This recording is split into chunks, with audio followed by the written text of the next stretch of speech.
Sorry guys, aku baru baru ingat untuk record. Oke, kita next ke sediaan krim. Oke, tadi udah sempat disinggung sedikit kalau krim itu ada dua jenis, ada tipe minyak dalam air dan tipe air dalam minyak. Nah, tipe minyak dalam air ini merupakan krim yang fase luarnya air, ya. Jadi udah jelas, dia pasti lebih mudah dicuci dengan air. Dan ciri lainnya dia itu pas dipakai nggak akan lengket ya, dia akan lebih mudah diserap karena fase luarnya air. Nah, ciri lainnya lagi, dia nggak akan meninggalkan noda pada pakaian. Atau ini sering juga dijadikan cara untuk membedakan tipe krim atau tipe emulsi ya teman-teman. Biasanya kita uji pakai kertas saring. Dia meninggalkan noda atau enggak.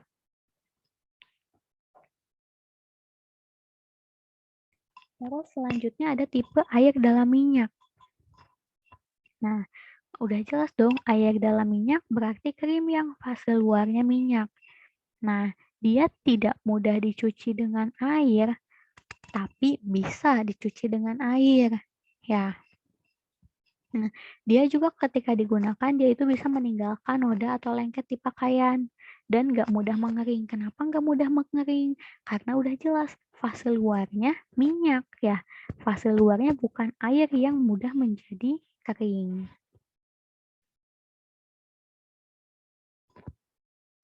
Oke, next kita lihat formula dasar krim. Nih, tadi kan aku bilang ya, sebenarnya formula sediaan semi solid tuh mirip-mirip aja. Bahan aktif, basis, bahan tambahan. Nah, kalau di krim berarti ada zat berkhasiat atau bahan aktif.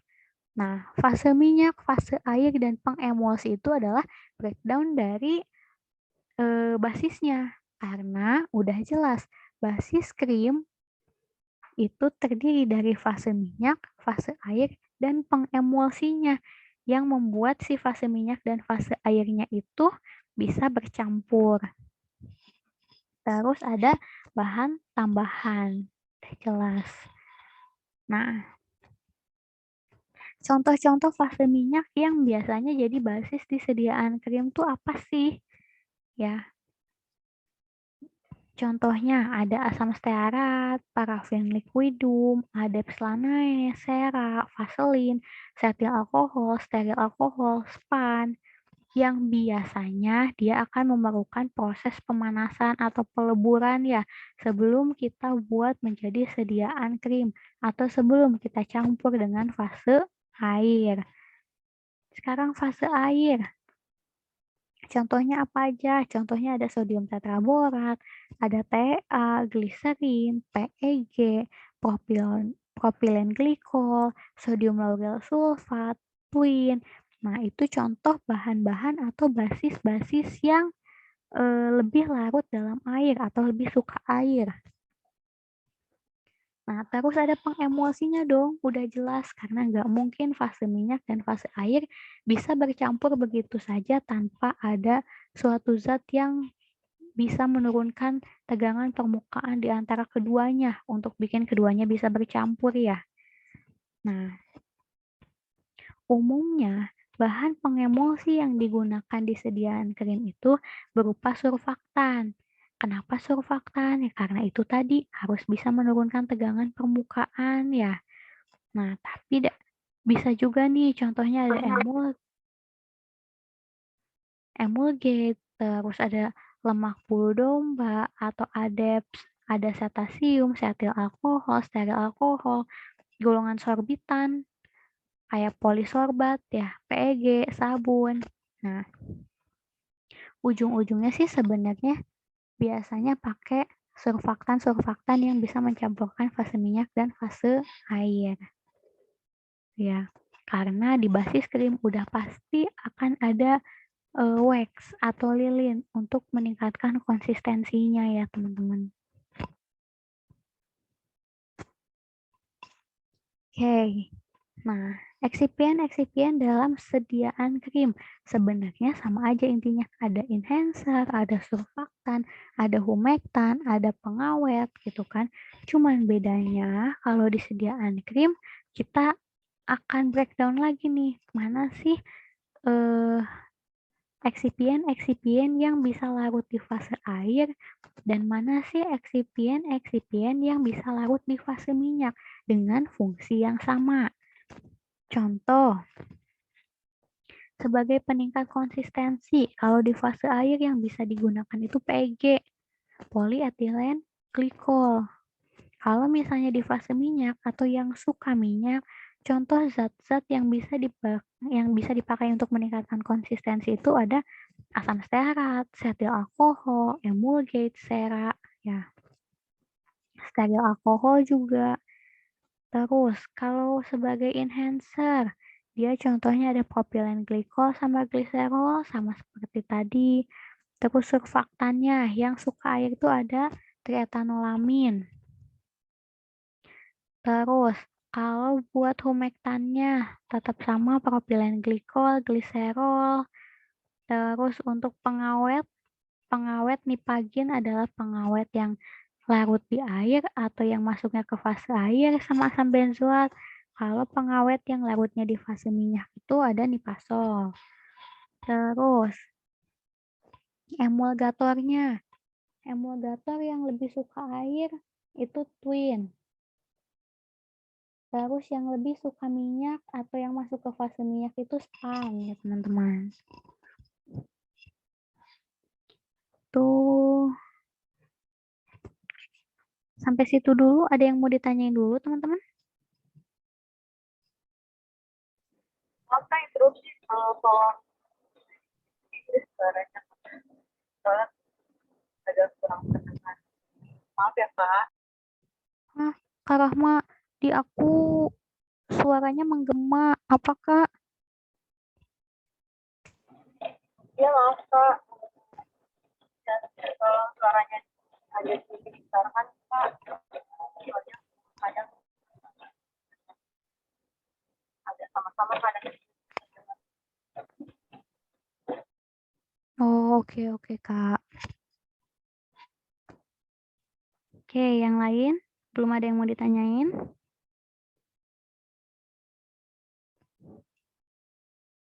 Oke, kalau belum, kenapa Kak Norman?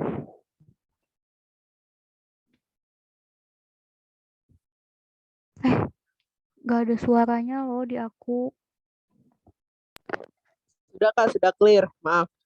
Oke. Next, kita ke sediaan gel ya teman-teman. Oke, gel itu apa sih? Gel itu merupakan sediaan semi padat yang jernih, tembus cahaya, mengandung zat aktif, dan merupakan dispersi koloid. Kan, yang mempunyai kekuatan yang disebabkan oleh jaringan yang saling berikatan pada fase terdispersi. Nah, kalau tadi krim itu adalah salep yang mengandung air, kalau gel udah jelas hampir lebih dari 50% komponennya itu air ya teman-teman. Nah, sekarang kita lihat nih. Formulanya kalau di dalam gel isinya apa aja gitu kan. Udah jelas kalau di formulanya kayak tadi. Bahan aktif udah jelas pasti ada, basisnya udah pasti ada, sama bahan tambahannya. Nah, sekarang kita lihat. Biasanya basis atau kalau di gel berarti gelling agent-nya apa nih yang biasa digunakan? Ada HPMC, CMC, NaCMC. Berarti senyawa-senyawa turunan selulosa ya. Terus ada peragakan, alginat, sama ada karagenan. Itu senyawa-senyawa atau zat-zat yang bisa digunakan sebagai gelling agent.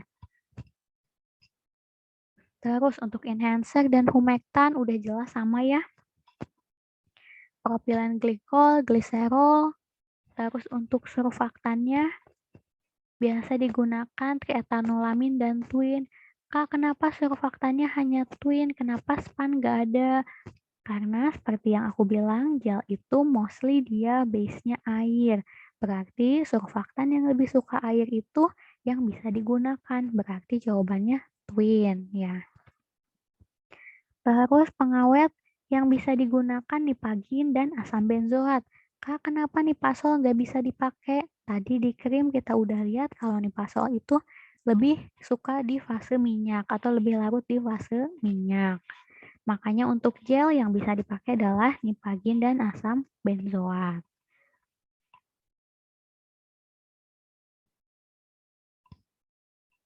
Oke, terus evaluasi untuk sediaan semi-solid nih. Sediaan semi-solid itu apa aja sih evaluasinya, Kak? Gitu ya. Sebenarnya mungkin kalau dibilang nggak jelas evaluasinya apa aja, memang ya. Karena kalau kita lihat, kan sediaan semi-solid itu mostly kosmetikal ya, antara kosmetik atau kosmetikal. Itu biasanya cuman pemeriksaan-pemeriksaan fisika aja yang dipersyaratkan. Makanya evaluasinya biasanya cuma organoleptis, homogenitas, pH, ya, uji keseragaman bobot. Nah, uji keseragaman bobotnya sama kayak di sediaan tablet nggak, Kak? Enggak, ya. Kalau di sediaan semi-solid, biasanya mostly pelaku usaha tuh refernya ke peraturannya Kemendag, ke Kementerian Perdagangan, bukan lebih ngikutin ke farmakope, karena base-nya sediaan semi-solid banyaknya di kosmetik, kosmetikal, jualan ya. Makanya kita refernya ke peraturan Kementerian Perdagangan. Bukan kayak ngerjain keseragaman bobot sediaan tablet ya teman-teman. Jadi kayak cuman, oh buat sediaan krim tuh atau sediaan salep tuh plus minusnya berapa sih dari bobot neto yang diklaim di kemasan gitu. Terus ada uji daya lekat, uji daya sebar, uji daya serap, dan uji viskositas. Tuh teman-teman.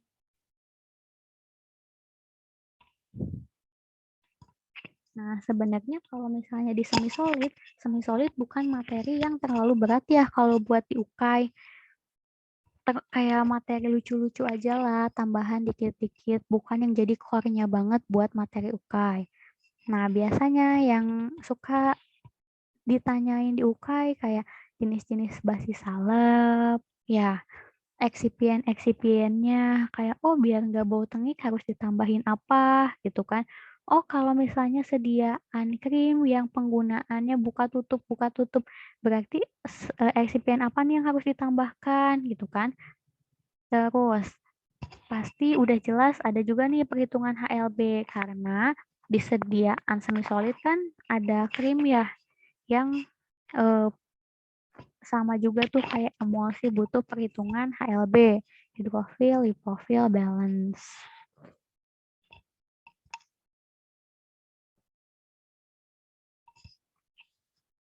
Tuh, sediaan semi-solid cuman segitu aja teman-teman teorinya. Gak banyak karena seperti yang aku bilang mau salep, mau krim, mau gel, mau apalagi pasta, sama-sama aja. Komponennya, formulanya itu-itu aja. Yang ngebedain cuma di basisnya doang, terus evaluasinya nggak ada yang aneh-aneh karena mostly untuk sediaan semi-solid hanya evaluasi fisik aja, fisika doang. Dan sediaan semi-solid itu bukan yang termasuk yang benar-benar diawasin karena penggunaannya secara topikal. Jadi lebih slow dibanding solid ya atau liquid kemarin. Oke, sekarang kita next ke materi tentang sediaan steril. Kalau tadi sediaan semi-solid itu dipakainya buat topikal doang nih. Cuman di permukaan kulit doang gitu ya. Kayak ada sih yang bisa diabsorpsi, tapi ya mungkin persentasenya pasti akan sangat kecil ya teman-teman. Nah, kalau sediaan steril ini udah jelas kalau misalnya kita urutin lah tingkat absorpsinya ya. Pasti yang paling tinggi dong secara dia langsung masuk ke pembuluh darah. Kalaupun dia nggak masuk ke pembuluh darah langsung, misalnya dia melalui otot, ya dari otot gitu kan absorpsinya tidak sepanjang dari permukaan kulit. tidak sepanjang jalur dari oral gitu kan, udah pasti tingkat absorpsinya yang paling tinggi ya. Nah, makanya karena tingkat absorpsinya yang paling tinggi, udah pasti resikonya pun yang paling tinggi ya. Sehingga sediaan steril itu harus wajib bebas dari mikroba.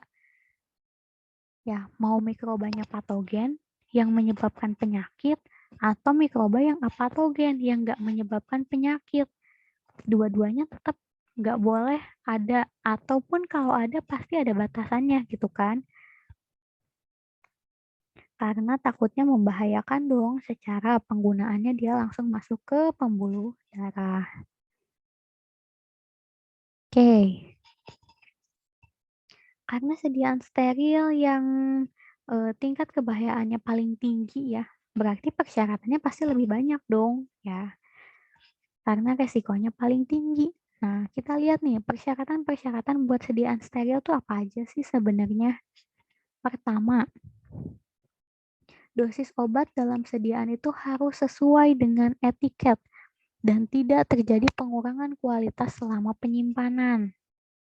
Karena beda ceritanya dengan oral topikal ya.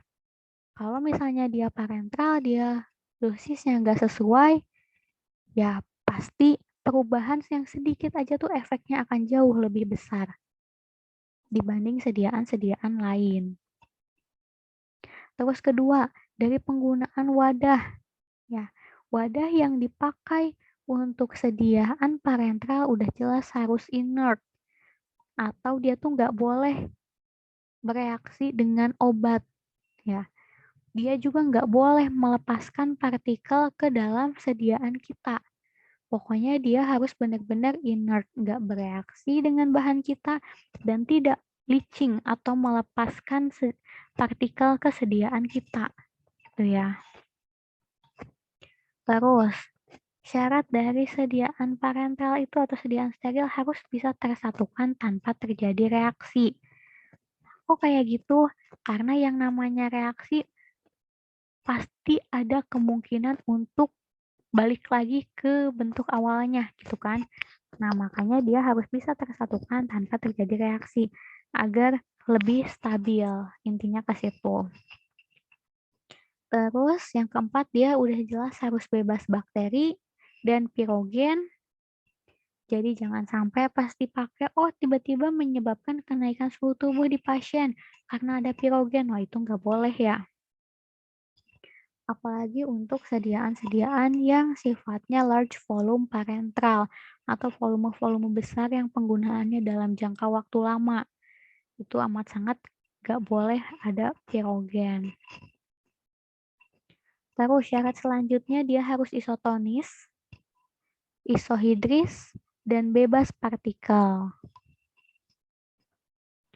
Oke.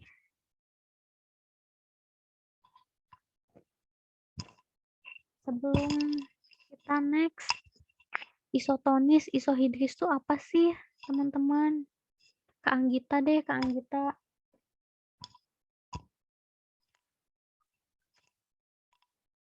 Iya, Kak. Gimana, Kak? Isotonis sama isohidris itu apa sih, Kak?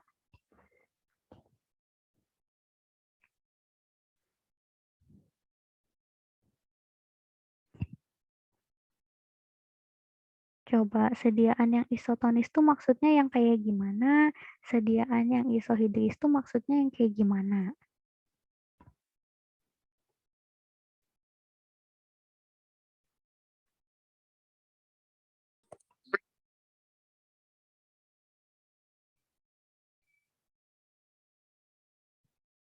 Kalau isohidris itu larutannya sama dengan pH darah. Kalau isotonis itu titik bekunya sama gitu ya?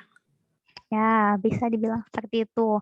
Intinya tonisitasnya harus sama dengan tonisitas cairan tubuh atau bisa dilihat dari parameter titik bekunya. Titik bekunya harus sama dengan titik beku cairan tubuh atau titik beku darah ya. Oke, sekarang kita lihat ke jenis-jenis sediaan steril. Jenis-jenis sediaan steril itu ada large volume parenteral atau sediaan parenteral volume besar, ada sediaan parenteral volume kecil atau small volume parenteral, ada tetes mata, dan ada juga salep mata. Oke, kalau untuk large volume parenteral, dia syaratnya harus apa? Syaratnya dia harus steril, udah jelas harus bebas pirogen karena dia penggunaannya jangka waktu panjang, terus dia harus isotonis, nggak boleh hipotonis, dan dia nggak boleh mengandung pengawet. Contoh large volume parenteral udah jelas sediaan infus ya. Terus small volume parenteral harus steril, sebisa mungkin bebas pirogen. Tapi tidak wajib bebas pirogen karena kan kalau small volume parenteral bayangannya cuma sekali suntik gitu ya. Demam sedikit kita kasih paracetamol, beda ceritanya kalau infus. Infus dipakai berhari-hari, kalau mengandung pirogen gimana? Dia demam terus dong, gitu ya. Terus sudah jelas harus isotonis, nggak boleh sampai hipotonis. Dan kalau small volume parenteral boleh mengandung pengawet. Kenapa Kak boleh mengandung pengawet? Karena ada small volume parenteral yang pemakaiannya nggak sekali pakai, contohnya sediaan-sediaan yang disimpan di dalam vial ya. Terus ada sediaan tetes mata, dia larutan steril, isotonis, isohidris, boleh juga mengandung pengawet karena ada yang multiple dose ya, bukan single dose. Terus kalau salep mata, dia harus steril, basisnya harus vaselin flavum. Kenapa nggak boleh vaselin album sih? Coba Kak Norman lah, Kak Norman. Kenapa sih Kak nggak boleh vaselin album buat basis salep mata? Karena kan pada dasarnya yang murni itu Vaseline Flavum ya Kak. Kalau Vaseline album itu udah ditambahin H2SO4 yang bikin mata perih. Ya, betul. Nah, vaselin album tuh, vaselin tuh yang normalnya yang murninya warnanya kuning. Yang album itu yang malah udah dihilangkan warnanya, udah dibikin jadi putih. Makanya nggak boleh buat salep mata. Terus, batasan ukuran partikelnya itu setiap 10 mikrogram zat aktif nggak boleh mengandung atau punya partikel yang lebih dari 90 nanometer. Ya, dan nggak boleh lebih dari 2 partikel yang lebih dari 50 nanometer. Dan tidak boleh lebih dari 20 yang ukurannya lebih dari 25 nanometer. Intinya ukurannya ya harus sekecil mungkin ukuran partikelnya. Kenapa? Ya bayangin aja ya kita pakai salep mata gitu kan disimpan di kantung mata bawah. Kalau ukuran partikelnya gede-gede pasti kerasa dong di mata kita kayak serak-serak mengganggu. Pasti mengurangi kenyamanan ketika dipakai oleh pasien ya teman-teman. Tuh. Oke.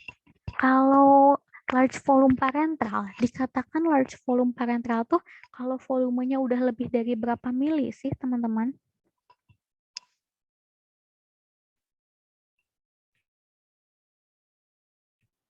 Lebih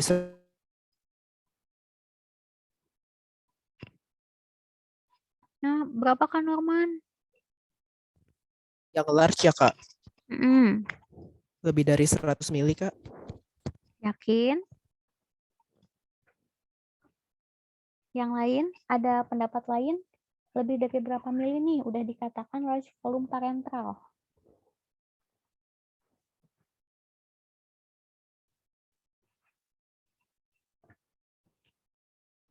Sebenarnya lebih dari 10 mili itu udah dikatakan large volume parenteral ya teman-teman. Karena biasanya sediaan injeksi, walaupun dalam sediaan vial, nggak ada yang volumenya lebih dari 10 mili ya. Makanya walaupun misalnya sediaan infus umumnya gitu yang dikatakan volume besar nih mulai dari 100 mili.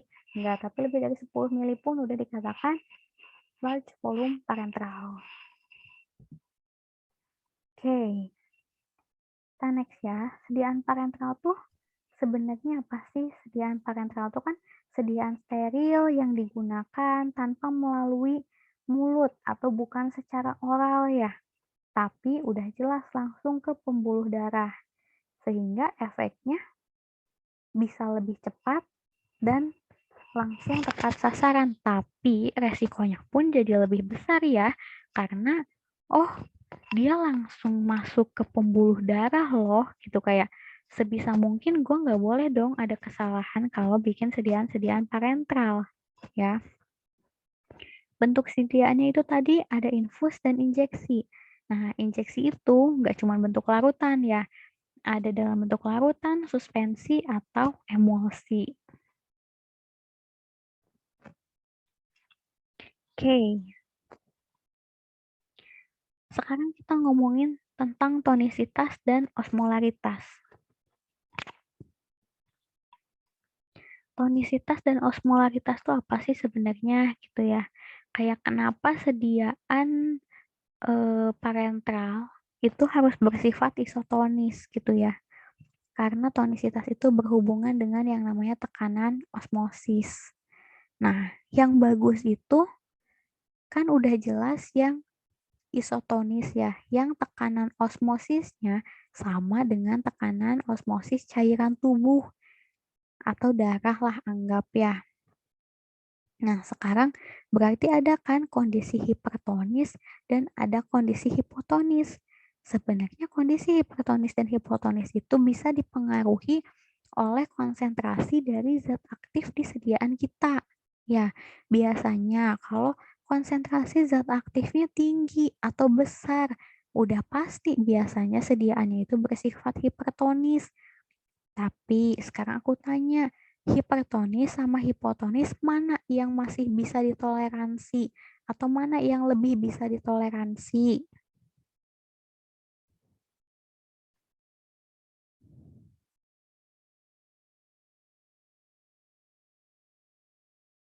Coba Kak Ayu. Hipertonis sama hipotonis lebih mending mana? Mana yang masih boleh? Hipertonis ya, Kak. Ya, yang masih boleh yang sifatnya hipertonis. Kenapa? Dia pasti pas dipakai jadi menyebabkan rasa sakit biasanya. Kenapa menyebabkan ada rasa sakit? Karena dia tuh akan bikin sel darah kita jadi mengkerut, ya. Nah, tapi kalau hipotonis, dia bisa menyebabkan sitolisis atau sel darahnya pecah. Makanya yang hipotonis nggak boleh atau nggak ditoleransi. Kalau hipertonis masih oke lah gitu ya. Makanya kalau misalnya kita kaitkan dengan perhitungan tonisitas ya, penambahan zat pengisotonis. Kalau untuk sediaan-sediaan yang hipotonis, biasanya kita tambahkan zat pengisotonis, misal NaCl gitu kan, untuk mencapai kondisi yang isotonis. Sedangkan untuk sediaan-sediaan yang, wah pas dihitung tuh ternyata hipertonis. Nggak ada kan ceritanya kita nurunin tonisitasnya. Gitu ya.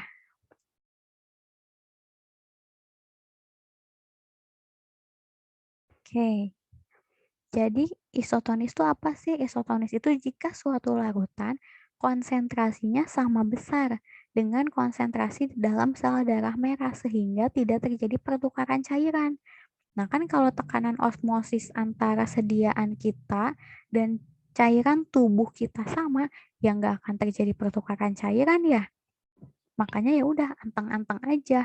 Nah, larutan isotonis itu ekuivalennya dengan larutan 0,9% NaCl. Wajib diingat, nggak boleh lupa. Terus, kalau hipotonis, berarti udah jelas. Hipo, tekanan osmosisnya lebih rendah daripada cairan tubuh kita. Sehingga akan menyebabkan apa nih? Menyebabkan air itu akan melintasi membran sel darah merah yang semi permeabel dan akan memperbesar volume sel darah merah. Nah, kalau misalnya volume sel darah merahnya jadi membesar, nanti akibat lebih parahnya itu apa? Meningkatkan tekanan dalam sel darah merah kita kan? Nah, kalau misalnya tekanannya lebih besar, nanti sel darah merahnya itu baru bisa pecah. atau nantinya disebut hemolisis. Gitu ya. Kan asalnya tekanan osmosisnya lebih rendah. Oh, kata tubuh tuh, wah ini tekanan osmosisnya lebih rendah nih. Ayo cairan tubuh bikin tekanan osmosisnya lebih tinggi. Masuk ke dalam sel darah merah, tujuannya untuk meningkatkan tekanan osmosisnya. Nggak taunya sel darah merahnya jadi besar dong, jadi membesar dong, karena ada cairan yang masuk kan. Nah, kalau misalnya udah jadi membesar, tekanannya menjadi lebih tinggi, kalau misalnya nggak kuat, lama-lama akan pecah sel darah merahnya. Itu yang harus kita hindari. Makanya nggak boleh ada sediaan parentral yang bersifat hipotonis. Makanya sediaan-sediaan yang hipotonis pasti kita hitung. Oh, berapa nih jumlah zat pengisotonis yang harus ditambahkan agar sediaannya menjadi bersifat isotonis. Itu ya. Nah, sekarang kalau hipertonis. Kalau hipertonis berarti gimana? Berarti kalau hipotonis itu kan tekanan osmosisnya lebih tinggi ya daripada cairan tubuh kita. Yang menyebabkan apa? Berarti kan, oh, tubuh akan mendeteksi ini tekanan di dalam sel darah merah kita tuh lebih tinggi loh. Berarti harus dikurangin. Caranya gimana? Berarti air dari sel darah merah kita tuh akan keluar melintasi membran semi permeable. Nah, makanya efeknya apa nih kalau si airnya keluar? Kan niatnya cuma buat ngurangin tekanan osmosisnya ya. Nggak taunya yang terjadi malah si sel-sel darahnya itu jadi menciut atau jadi keriput karena airnya keluar ya. Ini fenomena ini disebutnya plasmolisis. Gitu. Tapi kondisi hipertonis tidak separah hipotonis. Makanya kondisi hipertonis masih ditoleransi, masih boleh gitu ya.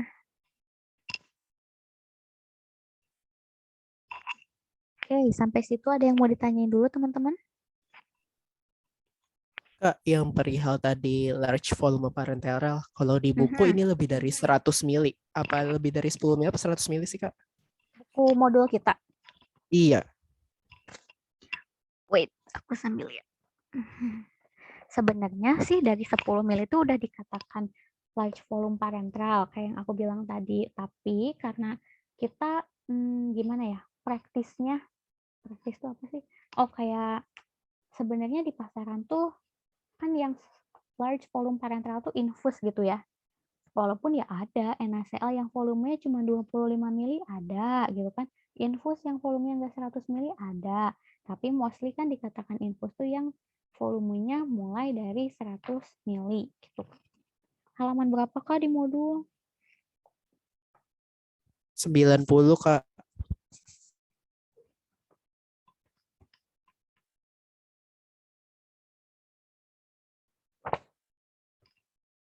Oh, sepertinya modul kita berbeda. Wait.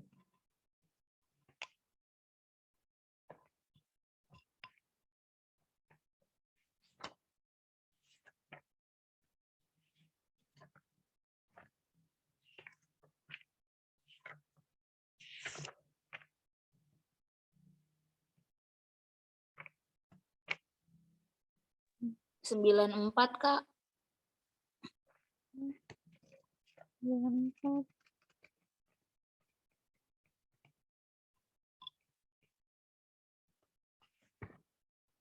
Enggak guys, modulku berbeda dengan kalian kayaknya. Bentar ya. Wait, punya aku agak ratusan. Sediaan steril.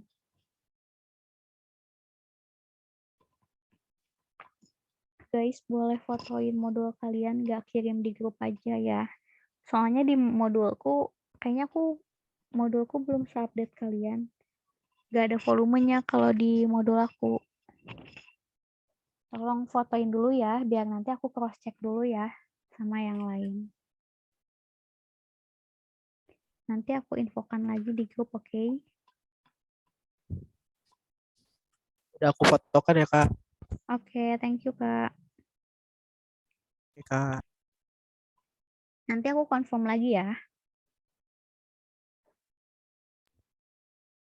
Oke, Kak. Oke, ada yang mau ditanyain lagi teman-teman?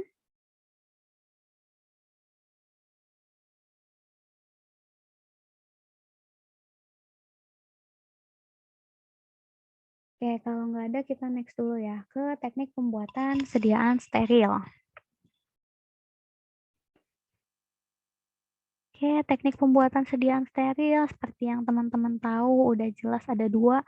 Ada metode aseptis, ada juga metode sterilisasi akhir. Sekarang kita lihat nih, kapan sih kita akan pakai metode aseptis, kapan kita akan pakai metode sterilisasi akhir. Metode aseptis itu metode pembuatan secara aseptis dengan mengkondisikan seluruh alat, bahan, termasuk ruangannya juga udah dalam keadaan steril. Nah, metode aseptis ini udah jelas pasti digunakan untuk zat aktif yang tidak tahan terhadap panas dan lembab. Kenapa? Ya kan, sterilisasi akhirnya pakai autoclave yang udah jelas pakai tekanan tinggi, suhu tinggi gitu ya. Kalau zat-zat yang tidak tahan terhadap pemanasan, nggak bisa pakai metode sterilisasi akhir. Otomatis dia akan pakai metode aseptis. Ya. Kalau misalnya metode aseptis, udah jelas mulai dari mixing,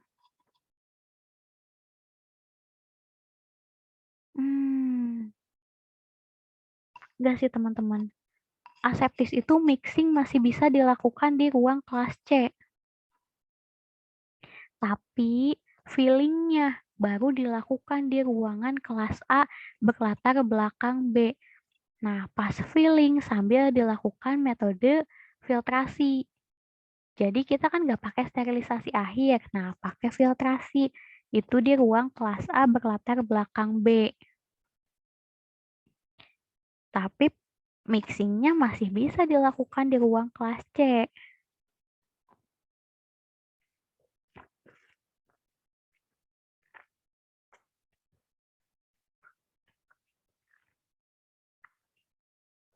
Kak, di modul sterilisasi akhirnya mixingnya di kelas D. Ya benar kelas D ya, Kak? Sebentar guys, modul aku berbeda sama kalian nih. Jadi halaman berapa ya?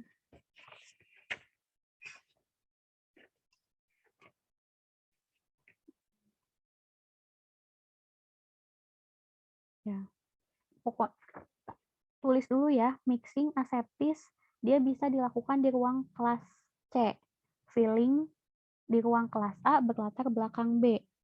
Maksudnya kan kelas A berlatar belakang B itu kita di dalam LAF latar belakangnya B gitu. Pas sterilisasi, kalau sterilisasi akhir, nah kalau sterilisasi akhir itu kan berarti ya udah dibikin aja secara biasa gitu kan, kayak normal di kondisi ruang kelas bersih gitu kan. Nah, mixing fillingnya bisa dilakukan di ruang kelas C. Setelah itu baru misalnya udah selesai dikemas, baru kita masuk tahap sterilisasi akhir. Tuh. Di modul mixingnya di kelas D ya? Iya, Kak, kelas D. Ganti jadi kelas C ya? Oke, Kak. Berarti yang aseptis juga mixingnya sebenarnya bisa di kelas C ya, Kak? Iya. Mixingnya bisa di kelas C, pas fillingnya baru ke kelas A latar belakang B. Karena kalau kalian mungkin ada yang PKPA di industri farmasi, pernah lihat metode pembuatan sediaan steril, pas kita mixing, masih normal kan, maksudnya normal itu masih di ruangan, bisa ada ya operator gitu kan, kita operator ada yang masukin bahan, terus nanti ada yang IPC-nya masih sama operator ngambil gitu. Nah, tapi ketika udah mau masuk proses filling, berarti dari si mixing tank itu dia udah langsung masuk ke isolator. Kalau misalnya di praktikum kan kita pakainya LAF ya, skala kecil. Kalau industri kita pakai isolator, nah itu udah masuk ke ruang kelas A. Udah nggak ada lagi campur tangan orang, semua udah pakai mesin gitu kan. Ya orang cuman buat yang ngoperasiin mesinnya doang. Tuh. Oke, kita next ke teknik-teknik sterilisasi ya. Sterilisasi itu ada panas basah, panas kering, sterilisasi dengan gas atau fumigasi, sterilisasi dengan sinar, sama filtrasi. Sterilisasi panas basah udah jelas dilakukan menggunakan autoclave di suhu 121 derajat Celcius selama 15 menit. Biasanya kan dipakai untuk metode sterilisasi akhir ya, untuk zat-zat yang tahan terhadap panas dan lembab. Kalau sterilisasi panas kering, pakai oven, biasanya di suhu 180 derajat selama 2-3 jam. Nah, sebenarnya biasanya sterilisasi yang pakai oven tuh bukan untuk bahan ya teman-teman, tapi untuk alat-alat biasanya. Bahkan apa sih packaging tuh? Bahan ampul, vial. Nah, sebelum digunakan itu disterilisasinya dalam oven dulu ya. Terus sterilisasi dengan gas atau fumigasi biasanya pakai gas ethylene oxide. Konsentrasinya 800 sampai 1200 ppm di suhu 45 sampai 63 derajat Celcius selama 1 sampai 4 jam. Ini biasanya buat sterilisasi ruangan. Jadi sebelum kita produksi sediaan steril, ada fumigasi dulu. Udah jelas harus dilakukan sebelum kita akan produksi. Jangan sampai pas kita mau produksi masih ada residu yang mungkin tertinggal di udara yang mengalir di ruangan tersebut gitu. Terus sterilisasi pakai sinar UV. Bisa pakai sinar gamma atau pakai sinar UV sebenarnya, tapi biasanya ini dipakainya buat entah itu sterilisasi alat-alat atau sterilisasi air. Biasanya lebih sering dipakai untuk sterilisasi air sinar UV itu. Terus kalau filtrasi tadi biasa dipakai untuk metode aseptis untuk zat-zat yang nggak tahan panas. Nah, biasanya penyaringannya atau filtrasinya itu 2 kali. Pakai membran filter yang ukurannya size-nya 0,22 mikro sama yang 0,45 mikro. Mana yang buat nyaring partikel, mana yang buat nyaring bakteri.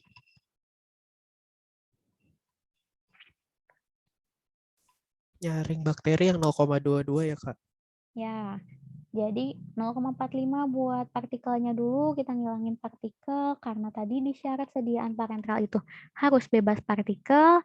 Nah, terus kita saring lagi pakai 0,22 untuk menghilangkan bakteri.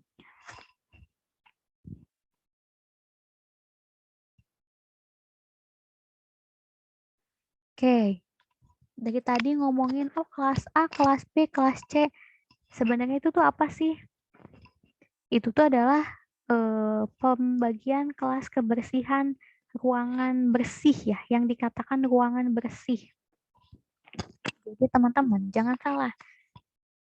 Yang dikatakan ruangan bersih yang bisa digunakan untuk produksi sediaan steril itu adalah ruangan dengan kelas kebersihan A sampai D.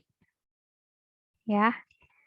Nah, ruang kelas A itu kayak gimana? Ruang kelas A itu udah jelas di bawah aliran udara laminar atau di bawah LAF. Ruang kelas B biasanya ruang kelas B itu sebenarnya nggak ada sih ruangan dengan kelas kebersihan B gitu, nggak ada. Tapi ya latar belakangnya si LAF itu ada, itu disebutnya ruang kelas B. Oke, efisiensi udaranya ruang kelas A dan ruang kelas B sama. Terus yang harus kalian ingat dan sering ditanyain biasanya adalah aliran kecepatan udara di LAF itu berapa? Ya, 0,36 sampai 0,54 meter per second. Oke, terus ada ruang kelas C dan ada juga ruang kelas D. Nah, nih kita lihat keterangannya. Ruang kelas A.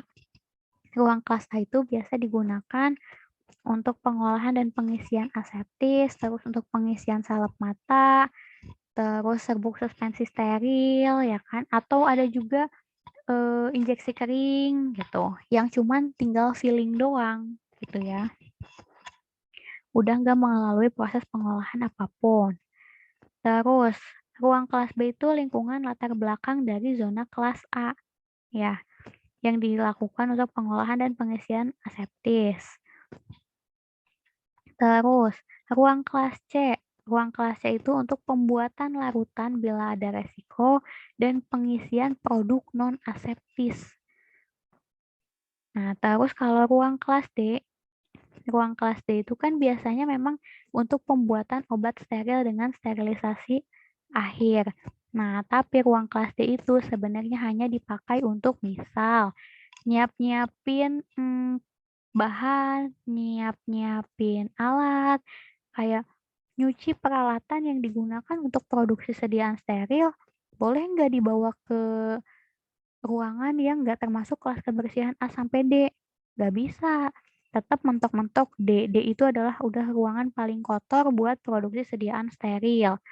Jadi biasanya buat cuci wadahnya, buat nyimpan bahan-bahan yang udah ditimbang sebelum kita mau pakai buat produksi, kita simpan di ruang kelas D.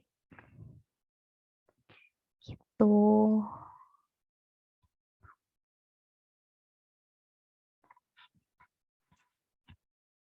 Oke.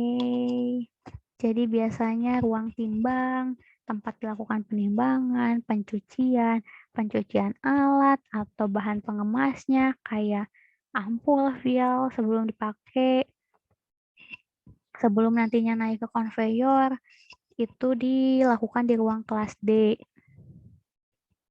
Terus ada ruang produksi.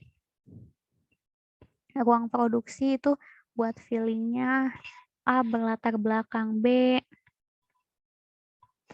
Terus kalau misalnya buat preparasi bahan kayak pelarutan, pencampuran, gitu itu dilakukan di ruang kelas C.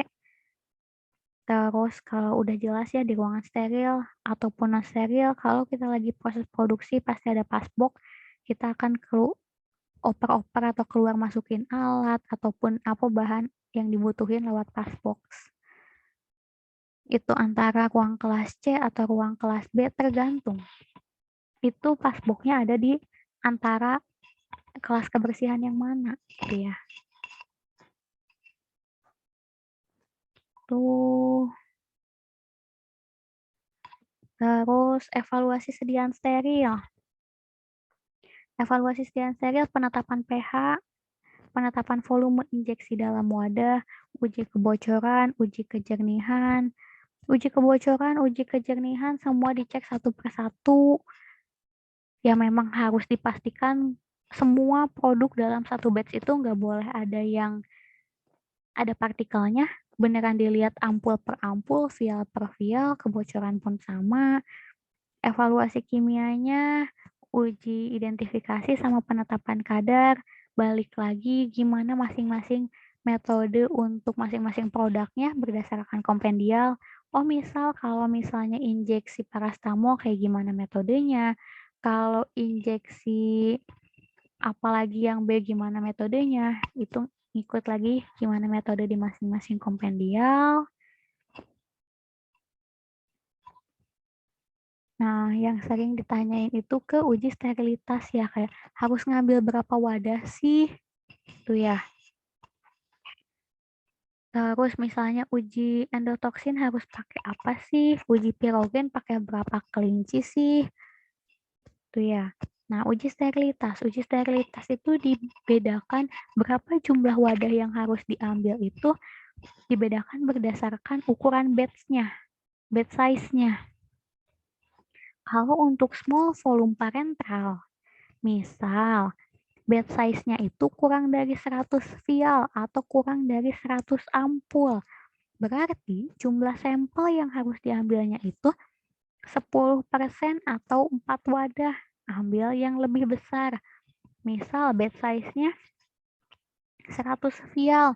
Oh, 10%-nya 10, berarti ambillah 10 sampel. Terus kalau misalnya bed size-nya berapa? 50 gitu ya. 50, 100, 10% atau 4 wadah.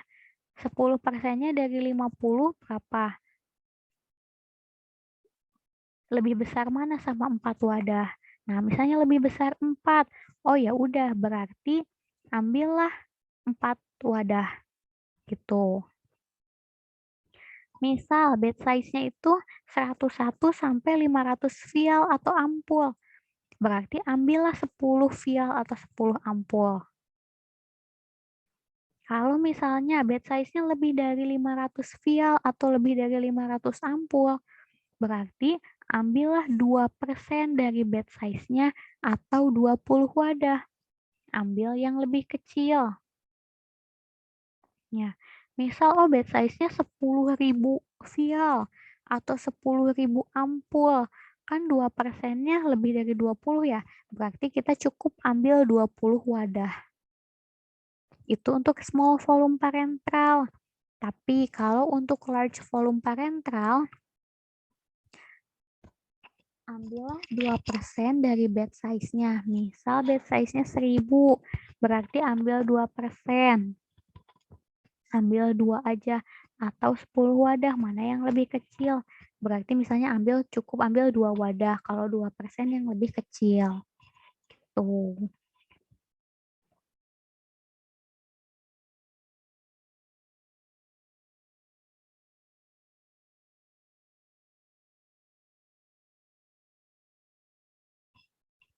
Terus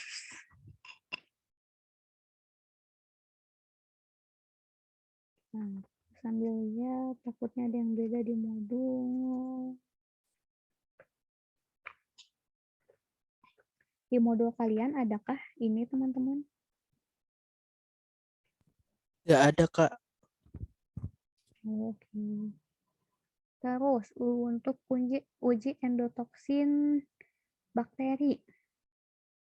Uji endotoksin bakteri itu udah jelas ya, teman-teman pasti udah tahu, pasti udah umum banget.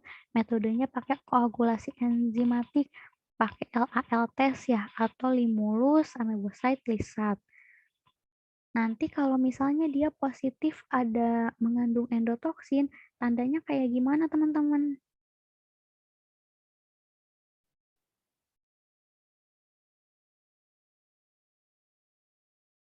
Kalau dia positif ada endotoksinnya,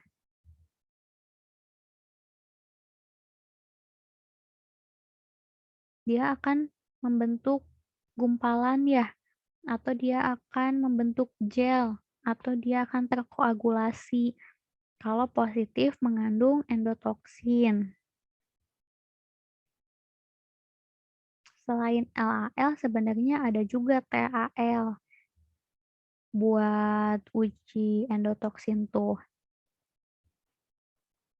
Yang membedakan tuh hanya jenis kitnya aja itu loh, si protein yang dipakainya itu. Terus ada uji pirogen. Kan tadi udah jelas ya, pirogen itu substansi yang bisa menyebabkan kenaikan suhu tubuh. Nah, biasanya tuh berasalnya dari mana sih? Dari bakteri gram negatif ya. Dia tuh adalah jasa treniknya dari bakteri gram negatif gitu kan. Nah, kalau uji pirogen biasanya dilakukan terhadap apa? Terhadap kelinci. Biasanya pakai berapa ekor kelinci? Pakai 3 ekor kelinci. Ya, syaratnya apa? Syaratnya nggak boleh ada 1 ekor kelinci pun yang menunjukkan kenaikan suhu 0,5 derajat Celcius atau lebih. Nah, kalau misalnya, ternyata ada nih 1 kelinci yang kenaikan suhunya lebih dari 0,5 derajat Celcius, berarti harus next ke tahap 2. Pakai berapa? Pakai 5 ekor kelinci. Kalau udah di tahap 2, syaratnya kayak gimana gitu kan? Nah, jika lebih dari 3 ekor dari 8 ekor kelinci yang masing-masing menunjukkan kenaikan suhu 0,5 derajat Celcius atau lebih, Dan jumlah kenaikan suhunya itu dari 8 ekor tunggal lebih dari 3,3 derajat Celcius sediaan dinyatakan memenuhi syarat bebas pirogen. Jadi misal dari 8 ekor tuh ternyata ada nih yang menunjukkan kenaikan suhunya itu lebih dari 0,5 derajat Celcius lagi, tapi nggak boleh lebih dari 3 ekor. Ya, dan jumlah kenaikan suhunya itu dari 3 ekor kelinci itu tuh nggak boleh lebih dari 3,3 derajat Celcius. Berarti itu masih dinyatakan lulus.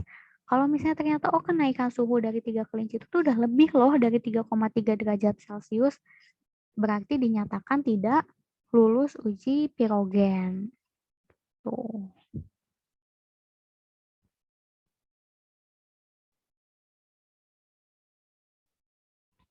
Udah sih teman-teman. Gitu aja. Ada yang mau ditanyain?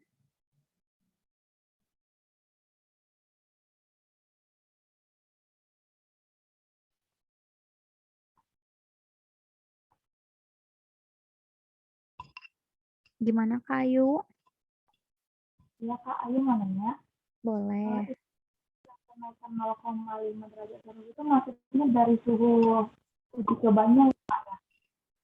Dari suhu awalnya, kan misalnya sebelum kita kasih sampel kita, dicek dulu suhunya. Nah, setelah kita kasih sampel kita, nanti dicek lagi suhunya. Nah, nggak boleh ada kenaikan suhu lebih dari 0,5 derajat Celcius. Dengan catatan di kondisi yang sama ya. Misal, asalnya kelincinya ditempatin di dalam suatu ruangan. Nah, pas dicek lagi ya harus di ruangan yang sama gitu.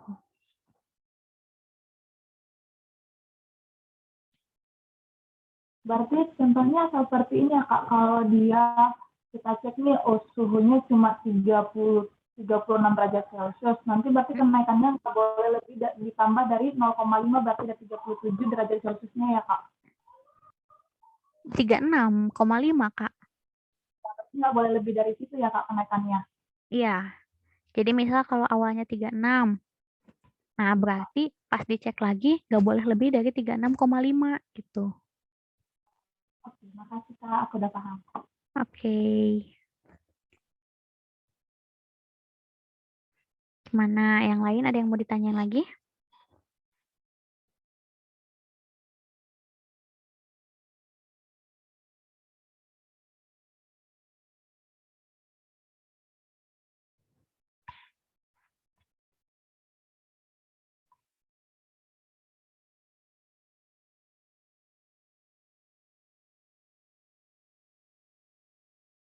Nggak ada?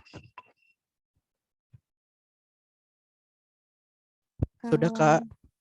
Kalau nggak ada berarti nanti teman-teman setelah ini isi absen yang sesi 1 dulu, nanti aku share linknya, baru nanti kita lanjut lagi sesi selanjutnya setelah asar ya, jam 3:30 sore ya. Baik, Kak. Oke, makasih semuanya. Sampai ketemu di sesi selanjutnya. Selamat sore. Terima kasih, Kak Dela. Kasih Kak. Ya, Makasih, Kak. Kasih Kak. sama-sama.